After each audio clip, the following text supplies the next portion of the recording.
oportunidades de uno conseguir el salario que merece. No es aquel que deseas, ¿eh? No me refiero, o sea, está bien buscado, el título es deliberado, no es aquel que a mí me gustaría, sino realmente el que mereces. Realmente pelear por obtener más valor en el proceso de negociación, ¿no? Por hacerte valer más, todo aquello que puedas. Y ese es el objetivo de la presentación. La presentación la tenéis en la web es negociatusalario.com. Entonces ahí os podéis bajar o la podéis pedir, no me acuerdo cómo está, pero ahí tenéis la presentación de esta, completa. Siempre me ha llamado la atención que solamente un tercio de los candidatos negocian su salario. De alguna manera, no sé cuál sería el porcentaje aquí, un tercio. Pero es que de aquellos que cobran más de la cifra mítica de los 60.000 euros, ¿no? Los 10 millones de las antiguas pesetas, el porcentaje no sube, o sea, cuando llevamos a management o a directivos, el porcentaje no sube más, no llega más allá del 50%. Claro, lo que digo es que siempre vale la pena negociar. La clave es cómo y cuándo. Porque no se puede negociar de cualquier manera ni en cualquier momento en el proceso de selección. ¿Cómo y cuándo? Y es más, los headhunters y las compañías van a querer que vosotros os posicionéis cuanto antes. Yo siempre trataba de escaparme diciendo, bueno, si vamos a explorar más vuestras necesidades, porque si nos entendemos, seguro que nos vamos a poner de acuerdo, ¿no? Y con esta estrategia tratar de demorar, de ir tirando hacia adelante el momento de la negociación, buscando el mejor cuándo para mí, que es cuando te hacen la oferta. Si cogemos dos personas que son iguales en cuanto a background, en cuanto a formación, en cuanto a habilidades, a idiomas, etcétera, muy parecidas, y una de esas personas cobra más que la otra, tiene un salario, viene con un salario mayor que la otra, ¿cuál creéis que es considerado el mejor candidato en la mayoría de los casos, cuando n tiende a infinito? Es el de arriba. Siempre que no sea, que no sea estratosférico, que estás buscando un manager de algo y que un tío te cuesta 60.000 euros y otro 120.000, ¿no?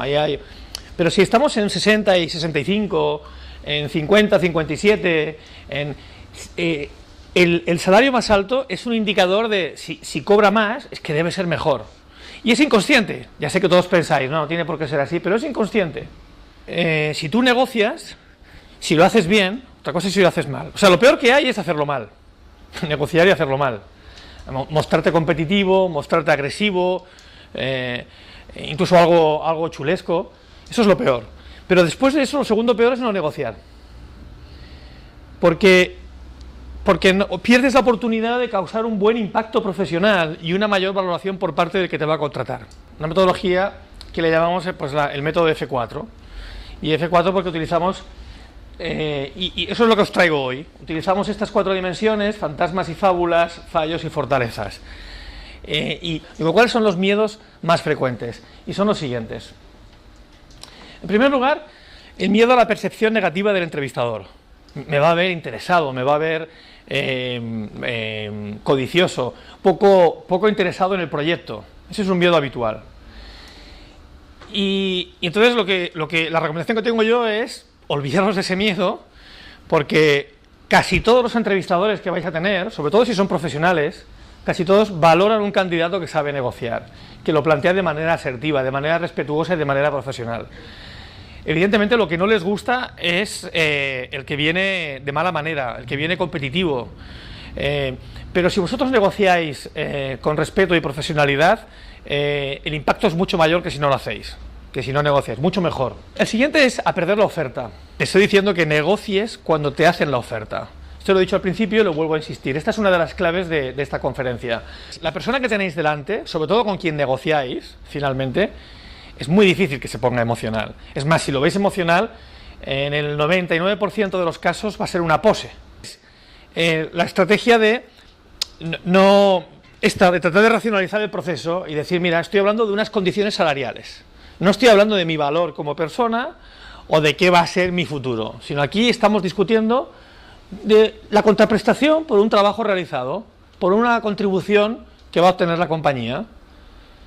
No nada personal vuestro, para tratar de quitarle esa emocionalidad que se vuelve en contra de vosotros, que os paraliza, que hace que desperdiciéis oportunidades de crear valor. Vosotros como candidatos no os imagináis el poder que tenéis, que tiene un candidato, cuando ya le han hecho la oferta. Ahí es donde os convertís en únicos, en el momento que os hacen la oferta a vosotros. Antes no. O sea que nunca, por eso cuando se puede ganar más, se puede saltar más cuando cambias de empleo. Nunca vais a tener más poder de negociación que el que tenéis en ese momento, que ya quieren que seáis vosotros y ahí tenéis que cerrar el acuerdo. Es que ya no hay segundo candidato. Todas las empresas te dicen, bueno, sois dos, estamos pensando, viendo, acabar de decidiéndonos. Si os reís porque es verdad, porque esto... Y es verdad, es posible que sea verdad, es posible que sea un ardid, ¿no? Que vayan de farol, pero en cualquier caso, en el momento que os hacen la oferta, olvidaros, sois vosotros. No, las empresas no hacen la oferta a dos personas. Y cuando se la hacen a una, ya quieren a esa persona. Ese es vuestro momento de poder. Y el poder ya es monstruoso si tenéis la posibilidad de decir que no. Lo primero que hago cuando asesoro a alguien es, ¿puedes perder la oferta o no puedes perderla? Vamos a hablar claro. ¿Tú puedes permitirte el perderla o no?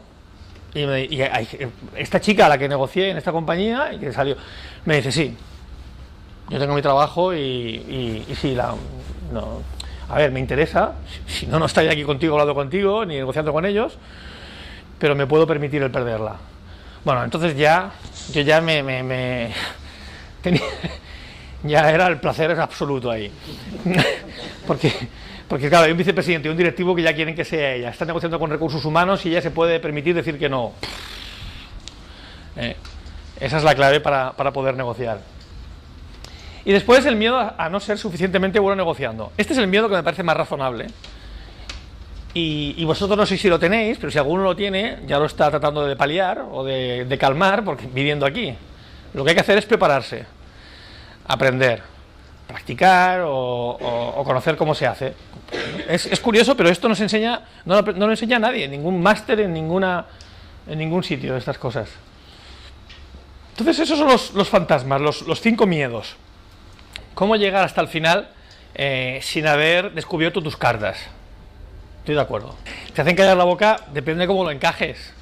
Sí, pero entonces sigue explicándole, bueno, ¿cuánto es la banda? ¿Qué rango tiene? ¿Qué amplitud tiene la banda?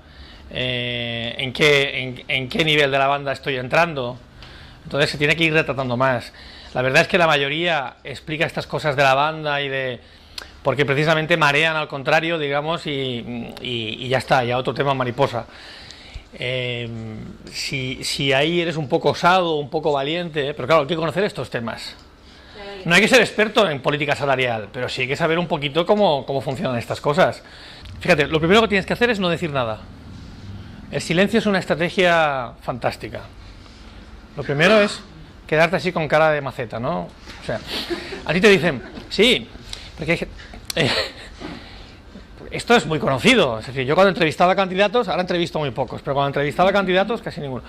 Pues claro, los candidatos vienen con las preguntas estereotipadas estas que ya saben que hacen todo el mundo, con la respuesta más o menos preparada. No muchos vienen con la respuesta preparada, pero algunos sí. Entonces yo hago la pregunta, me suelta el rollo que trae preparado y me quedo mirándolo así en silencio. Y entonces, nada, 10 segundos, es enorme, es muy largo, o sea, 15 segundos como mucho, no aguantan más. Y entonces ya sale lo que de natural le viene a la cabeza, o sea, ya la parte interesante que tú quieres escuchar. Al revés también funciona. A ti te dicen, mira, 40.000 euros hemos pensado, y yo de ti repetiría 40.000 para que el otro, tú dices, 40.000, para que se dé cuenta que has escuchado. Porque si no dices nada, dices, este es que no me ha oído. Tú dices, 40.000 y te quedas callado. Si es el caso de que tú ya eres el chico de un colega mío, un directivo del comité de dirección, cada microsegundo en el que estás en silencio es como una daga que me están clavando. O sea, me estoy poniendo nervioso, estoy exagerando, pero la primera reacción es esa. Otra reacción es, nunca aceptes una oferta en caliente, nunca en el momento que te la ofrezca. Yo cuando hacía una oferta ya a alguien, yo lo hacía en papel Conqueror, en colorines, con el sello de la empresa, mi firma estampada delante del candidato, para que vea que me he esforzado y lo he firmado, todo para que él se vea allí forzado a cerrar y a darme la mano y no quiero que se me escape con el papel sin firmar y que me diga, no lo voy a pensar, porque si no, lo tengo que dejar que se vaya. Entonces, lo segundo que yo haría es, no voy a cerrar siempre cuando me hagan la oferta. Nunca cerrar. Incluso aunque me parezca satisfactoria. Porque puedes estar en otro proceso, porque puedes que no tengas algo claro, porque siempre puedes sacar algo más sin generar tensión. Porque si después que te han hecho la oferta tú pides una cosita más, ¿no? Y lo pides preguntando, pues es posible incluso que lo consigas. O sea que la segunda recomendación es nunca aceptar una oferta, incluso aunque te parezca el salario, que estés cojonudo, tranquilo que no se escapa, no se escapa. Los beneficios más fáciles de negociar son los que no tiene la compañía. Los que tiene la compañía son gratis, son de regalo, te los dan porque no quieren generar inequidades. O sea, si la compañía tiene un seguro de vida equivalente a 3 anualidades de tu salario, es una póliza colectiva. Cuando firmes el contrato ya estás dentro del seguro. Eso viene con lo que vale la pena son los que no están dentro de la política de la compañía. Y ahí tienen que hacer la excepción. Y la excepción la harán cuando ya os han hecho la oferta a vosotros. Sí. Y si te dicen que no es negociable la oferta que te han hecho, o sea, sí. Yo básicamente intenté hacer pues los pasos que has dicho, sí. Y bueno, me desmontaron cuando intenté negociar y me dijeron no es negociable. Entonces, ¿qué haces en eso? Bueno, pero te habían hecho la oferta a ti ya. Sí, en papel bueno, pues no es negociable. Es decir, la verdad es que me dejas. Mira, en la mayoría de los casos, a mí cuando alguien me dice, no, es que no es negociable, no, a mí no, digo en este caso, en el contexto, no a mí como candidato, y yo digo, casi siempre es negociable. Hay veces que no es negociable, pero casi siempre es negociable. Pero son pocos los casos en que no es negociable alguna de las condiciones salariales, o incluso de las no salariales, porque también hay condiciones laborales. Es decir, si yo consigo 2 días de vacaciones más, eso es un 1% de salario, porque trabajamos 200 días al año, ¿sabes? Entonces se pueden negociar vacaciones, se pueden negociar últimamente también, como los padres separados tienen los niños el miércoles por la tarde. O sea, no solamente hay pues salir antes el miércoles por la tarde, para ir a buscarlos al colegio, no solamente hay condiciones económicas, sino también otras condiciones laborales que no son directamente salariales y que son interesantes también. O sea que se me hace muy difícil que alguien que realmente te quiera te diga no es negociable, pero a ver los haylos, claro. Cuando me llamaban los headhunters, aunque no me interesaba el puesto, o sea, si me interesaba, yo siempre les decía, mira, quiero decir que con la etiqueta del puesto, al inicio del proceso, es imposible saber lo que vale ese puesto. Entonces, si a mí me preguntan al principio, depende, vamos a saber qué responsabilidad, déjame entender bien qué responsabilidad tiene, y entonces me podré hacer una idea de cuál es el salario que considero justo. Y esto es una manera de escaparte. Y no, pero dime. No, porque también se hacen querer también en el proceso de selección. Borde siempre hay en todos los sitios, pero normal es que también en que no haya mucho borde. Y tú puedes pasar una barrera con esta respuesta. Y hay 40.000 respuestas. Esta otra que os he dicho. Mira, no es importante lo que yo quiera cobrar ahora. Déjame entender mejor la posición para saber exactamente dónde lo que considero que es satisfactorio. Y dices, pero en cualquier caso, si nos entendemos, nos vamos a poner de acuerdo al final.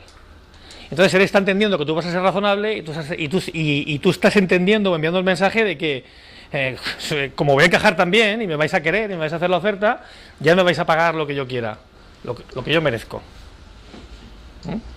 O sea, aquí lo que hace falta son estrategias para poder ir avanzando en el proceso de selección sin enseñar las cartas. Porque a mí si me preguntan qué estoy cobrando actualmente, yo le digo, no es relevante eso para la posición, porque es diferente posición. Si aún así insisten, entonces al final digo alrededor de, y sumo todo lo que tengo, y no aclaro si es fijo o es compensación total. O sea, no acabo de mentir. Imagínate que cobro 50.000, más un variable del 20%, que son 10.000 más coche de empresa, más seguro médico, más guardería para los niños, ticket restaurant. Y yo digo, 70.000. estoy en unos 70.000. Y además que es cierto, ¿no? Y entonces, y no digo nada más. Y si hay suerte, no me pregunta nada más. Y entonces se queda con esa referencia, ¿sabes? Que si no digo 70, digo 60 o 60. Pero al final tú no estás cobrando solo, probablemente, muchas compañías, lo que recibes en nómina. Eso en el caso de que tengan que decir una cifra. Pero en cualquier caso, prefiero que me pregunten lo que estoy cobrando ahora que tener que posicionarme yo desde el inicio con una cifra de lo que quiero cobrar. Porque es más fácil levantar la objeción después, cuando llega la hora de negociar. Porque lo que tú dijiste es lo que estabas cobrando ahora. Pero no lo que quieres cobrar o lo que crees que debes cobrar en esa posición. Sobre todo si además hay una promoción. O sea, yo hubo un momento cuando salí de Behringer que pasé de ser de jefe de compensación y beneficios, de encargarme del departamento de salarios, a director de recursos humanos. Entonces, bueno, me preguntan ¿cuánto estás cobrando? Sí, pero voy a otra posición. O sea que depende del contexto. El primer fallo es la falta de realismo. Fijaros que la presentación se llama, la conferencia, ¿cómo negociar el salario que mereces? No el que te dé la gana, no el que te apetece, el que quieres o deseas, sino el que mereces. Y lo primero que hay que saber lo primero que hay que hacer para saber el que mereces es saber cuánto vale, o sea, tener información de mercado. Me sorprende la cantidad de gente que no tiene ni idea de cómo funciona el mercado. Hace 20 años, cuando yo empezaba en compensación, aún lo entiendo, porque había 4 estudios, eran súper profesionales y solo estaban en manos de los que nos dedicábamos. Pero hoy en día con Internet y con esos estudios que están en muchas bibliotecas de las escuelas de negocios, no lo entiendo. Yo he tenido que gestionar muchas personas dentro de la compañía que se quejan de sus condiciones, que reclaman otras condiciones, pero que no tienen ni idea de lo que deben estar cobrando, de lo que merecen, o sea, que están desubicados. Y encima se vuelve contra ellos, porque se ponen en el rol de víctimas, se amargan, y al final acaban que no nos aguanta nadie, ni su jefe, ni sus compañeros, ni... Entonces, hombre, que te pase eso, porque realmente estás en una situación injusta, lo entiendo, pero que te pase eso porque estás fuera de la realidad, no lo puedo comprender. Y eso sigue pasando. Gente que te llega al proceso de entrevista y que no conoce ni tu compañía, ni se ha hecho una idea. O sea, hoy sale después, datos de mercado, el tercero. Hoy tenéis, por ejemplo, en michaelpage.es. Ahí tenéis información bastante interesante de salarios de mercado. La mejor información son las de las encuestas profesionales, ya sea, son consultorías especializadas, ya sea Mercer, ya sea Hey, ya sea CEINSA, aquí en Barcelona funciona muy bien, en Cataluña. Lo mejor es esa información. Pero claro, eso ya hay que ir a profesionales, que son quienes los tienen. Pero también hay cuantoganas.com, creo, tusalario.es o .com. Hay incluso en Expansión y Empleo, que es la parte de empleo del diario Expansión. Lo siguiente es mostrar una actitud competitiva. Yo creo que esto es un tema de inseguridad. Creo que es un tema de inseguridad y de no saber. Y lo que yo les aconsejo es esto, que no vayáis ni competitivos, ni de sobrados, y no lo acabo de entender. Yo creo que es inseguridad y que en el fondo pues tratan de reflejar lo contrario. Hay que negociar porque lo que no se negocia no se aprecia. Vosotros, aunque los de recursos humanos ya estamos acostumbrados a que la gente no negocie. Y dices, bueno, será bueno, pero esto no lo sabe hacer. Es decir, si yo tengo un coche, te vendo mi coche, mira, que me han ofrecido en la compañía, en la nueva empresa, está nuevo, siempre en garaje, y entonces, ¿qué te interesa? Y dice Víctor, hombre, pues me podría interesar. Digo, bueno, ¿y tú por cuánto lo comprarías? Y me dice Víctor, pues 12.000 euros. Y yo le hago, toma, tuyo es. Te doy las llaves. ¿Qué va a pensar, Víctor? Sí. Si a la primera cifra que él me da, yo le digo, toma las llaves, que es como firmar. Pues que aquí hay gato encerrado. No es tan radical en la contratación, pero porque ya estamos acostumbrados a no tener que negociar. Pero en el fondo, la sensación es esta. Te quedas y dices, le podía haber apretado más, le podía haber ofrecido menos, que ya es igual a la persona que tenéis delante. Pero eso es un motivo también por el que hay que negociar. Cuando no negocias, no se te valora menos. No voy a decir que no se valora, se te valora menos. Tu valor cae inmediatamente. O sea, los candidatos que yo más respeto, respeto a todos, pero los que más admiro incluso, son aquellos que me plantan cara, pero con estilo, que me devuelven después de la entrevista un Excel que me cuesta entenderlo, ¿sabes? Digo, joder, aquí este tío... a mí ya me produce buena impresión. Joder, este tío... Claro, lo quiero tener aquí en mi equipo para que después negocie con los clientes o con los proveedores o con quien sea. Otro es no tener información específica sobre vuestros logros. Es algo que me ha llamado la atención muchísimo. O sea, todos sabéis que os van a preguntar y os lo preparéis, eso sí que lo tenéis claro. ¿Cuáles son tus fortalezas? ¿Cuáles son tus áreas de mejora? ¿Qué son tus debilidades, las áreas de mejora? Eufemísticamente es como se dice. Esto sí que lo sabéis. Y sabéis que hay que decir áreas de mejora, que puedan ser fortalezas y tal. Esta chorrada sí que os lo sabéis. Pero no tenéis historias de 2 minutos preparadas con vuestros logros profesionales. Aquí hay que hacer como los políticos. Cuando os pregunten cosas, vosotros contestáis a eso que os están preguntando y a los 10 segundos lleváis la conversación donde os interesa. Y donde os interesa es a estos logros. Entonces tú los preparas. No tanto porque os lo pregunten, sino porque son lugares a donde tenéis que llevar la conversación. A donde no hay que obsesionarse, pero siempre tratar de meter ahí. Sí, porque una de las cosas que ahora lo imposto y parece hasta prepotente, pero por eso no lo voy a hacer. Pero siempre me ha sorprendido esto, no conocer, o sea, contribuciones o mayores ingresos o reducción de costes, o si es en recursos humanos, algún programa específico de desarrollo, cosas que hayas conseguido. Las que más interesan son incremento de facturación, reducción de costes. Estas son las que más interesan, pero pueden ser de otro tipo. Pero es que hay gente, cafre, que además ellos ya sacan el tema, ya dicen lo que quieren cobrar. O sea, hay algunos que lo hacen ellos por adelantado. O sea, si he dicho que hay que tratar de sortear las preguntas que os van a hacer los entrevistadores, ya ni que hablar de tratar de revelar por adelantado. Hay gente que aún lo pone en el currículum o en la carta de presentación. Porque es verdad, hay sistemas informáticos que no te... Pon 0, porque verán que es un error. Verán que... Después, ser el primero en plantear la cuestión salarial, lo acabo de decir. No preguntar sobre el puesto de la compañía. Es increíble aún que haya gente que no pregunta, o sea, que no se interesa por... Vienen a la entrevista, escuchan el rollo que tengo para decir, le hago 4 preguntas o 5 sobre su perfil, me explica su historia y digo, bueno, ¿y alguna cosa que tú quieras saber? No, ya está. Doble error. Primero no muestras interés en el proyecto, en la compañía, en lo que hay que hacer, pero es que además esa información es fundamental después para poder negociar. No digo ya si yo estoy detrás. Si yo estoy detrás y me venís sin información, la que os cae es...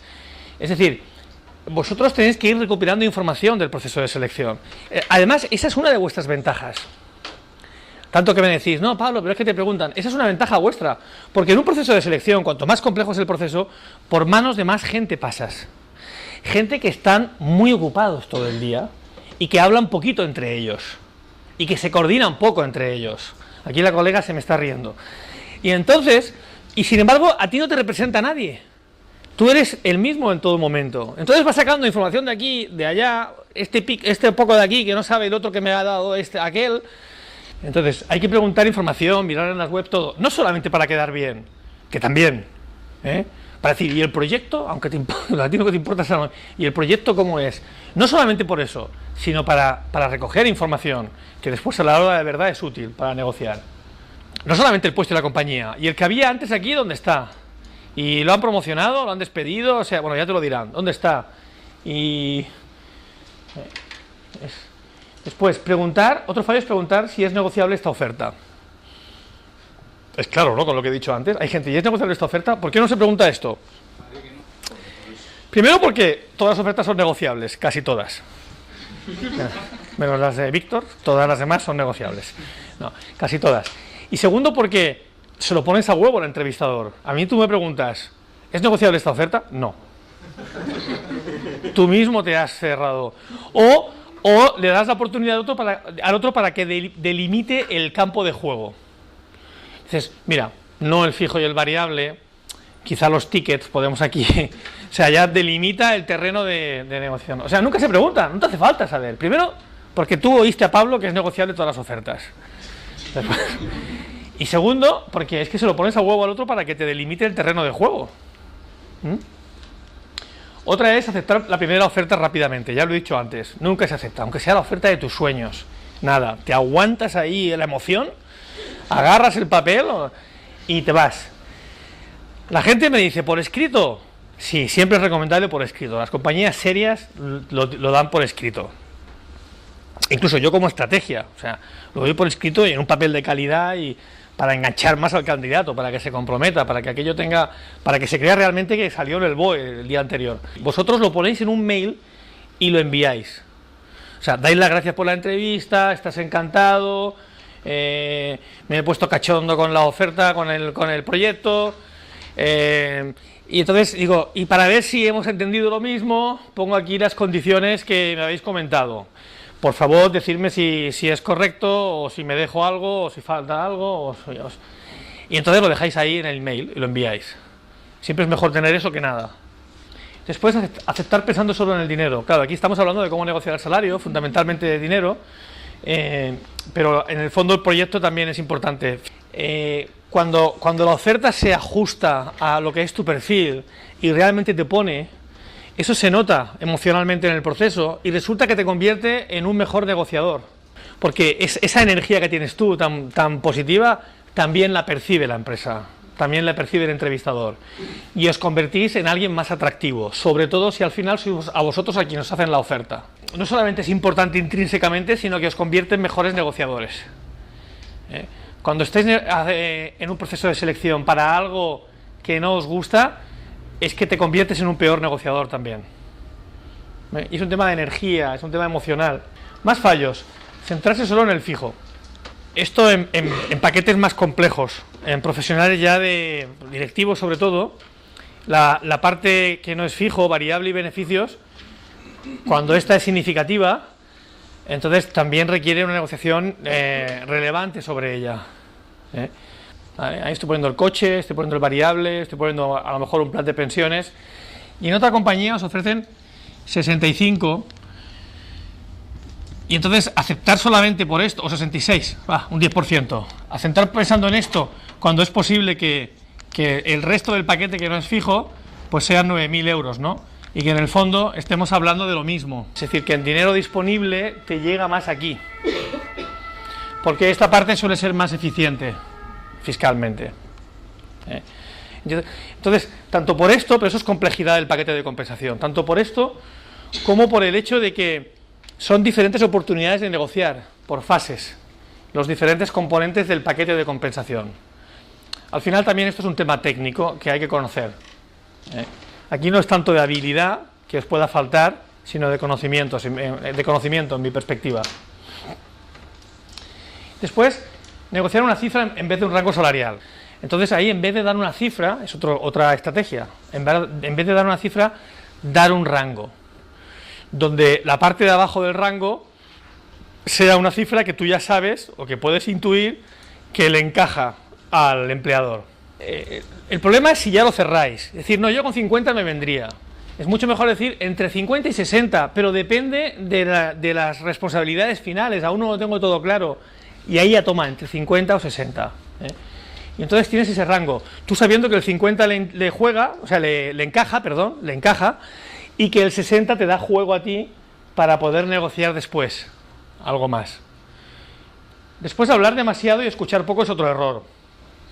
Yo creo que hay gente que viene a la entrevista y se quiere parecer sociable, ¿no? Y simpático, y te cuenta unas historias, unos rollos, le haces una pregunta y se empieza a enrollar como una persiana, y eso es un error. Es un error porque das una mala imagen, transmites una mala imagen, y además porque quien habla demasiado, pues al final va a hablar más de la cuenta, y va a hablar de lo que no tiene que hablar, que es de las condiciones económicas. Que tenéis que hablar menos que el entrevistador. Es muy poco profesional. Después, otro error es centrarse en las propias necesidades. Fijaros que esta es una estrategia nefasta, es decir, no, es que me acabo de separar y entonces la hipoteca me sube, o tengo los niños, ¿no? Y los abuelos en casa. Segundo, te presentas muy necesitado, das poca confianza. Es decir, dentro de 6 meses va a estar otra vez llorándome con... La gente que está en un puesto en el que encaja perfectamente, lo tengo comprobado, negocian mejor, estamos todos más abiertos,